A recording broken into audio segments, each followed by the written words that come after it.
Hello, in this video I'm gonna show you how to manage ambient mode on TCL A300W. To do it, click on the settings button on your remote, then click on OK to enter all settings. Now you can go to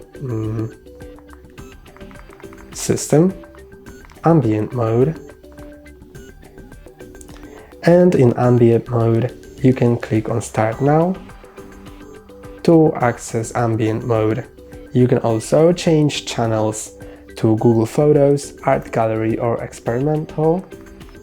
You can also enable showing weather for your area in the ambient mode, the time, personal photo data, portrait Google Photos, personal photo curation and slideshow speed. That's all for today. Don't forget to like and subscribe. See you next time.